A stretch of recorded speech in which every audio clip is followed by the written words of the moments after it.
We're here with How's the camera? Holy shit. Okay, hold on, wait. Okay, hi, how's it going? we're with the very animated Joe Lynch, director of one of the segments of Chillerama and also Wrong Turn 2. So what's the name of your segment? The name of my segment is, well, it's Zombie Movie. It's actually, I did all the wraparounds in the drive-in. So from the beginning of the film into all of the different segments of the films, I contributed to all that. And there's a little something special in right before the shit hits the fan, literally, that you'll see that was also my fault, I guess you could say. Well, you'll see for yourself, but holy shit, and I mean that literally. You're longtime friends with Adam Green, right? Yes, yeah, we've been longtime conspirators. We actually just wrapped our first day of production on our TV show, Holliston, where we play best friends who are trying to make horror movies and doing a very bad job at it. Pretty far removed from what we're usually used to, you know. Yes, exactly. Yeah, no, Adam's one of my best friend, and we met. I don't know if he's here tonight, but Spooky Dan, who's a big contribution to the horror community. We met when Adam and I both showed. He showed Hatch and I showed Wrong Turn 2 in his backyard one night, and there was two sides. There was like the Adam Green side, and then there was me on the other side, and I'm going, who the hell is that funny guy? And he was going, who the hell is that funny guy? And then we're like, the next time, oh, that was Tim Sullivan. Who the hell is that funny guy? I love Joe Lynch, for the record. I really do. I pay him well. I pay him very well.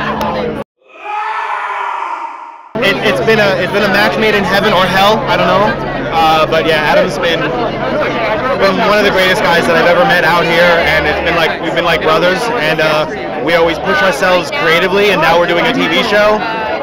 We'll see where that goes. Who knows? It's kind of crazy, but doing Chillerama was really, like, aside from the short films that we'd done, was our first real collaboration, because it was his production company, Aeroscope, that funded the film and got the film made, and it was really one of the greatest creative experiences of my life, and I couldn't thank him and Aeroscope more.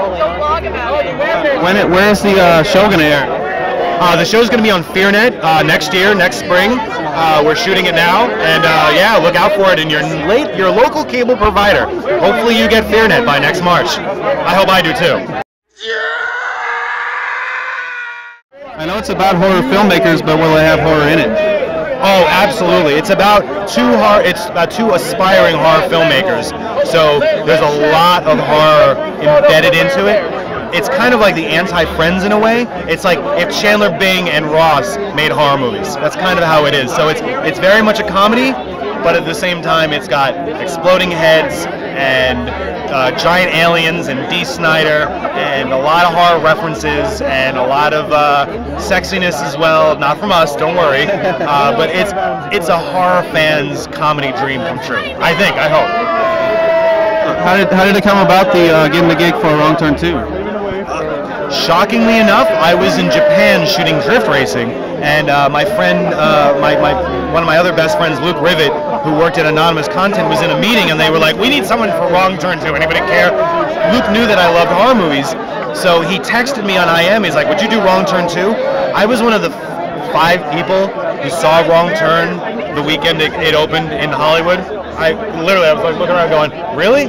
Everyone was in Finding Nemo. I loved it, so I'm like, hell yeah, I'll do Wrong Turn 2, or at least try for it. I was like way down on the list. But I came back and I had an entire 13-page Bible about how I wanted the cast to be, how I wanted the rust on the truck to be, how I wanted the mutants to look, and I literally storyboarded the entire opening scene, the part where the girl, Kimberly Caldwell, gets cut in half, storyboarded it exactly, went in there and they were just like, wow, you really must want the job. I'm like, hell yeah, I do. And I got lucky. I really did, and then the rest is history. So, luckily, I just found out 2 days ago. I knew nothing of this, and I swear, I think this is true.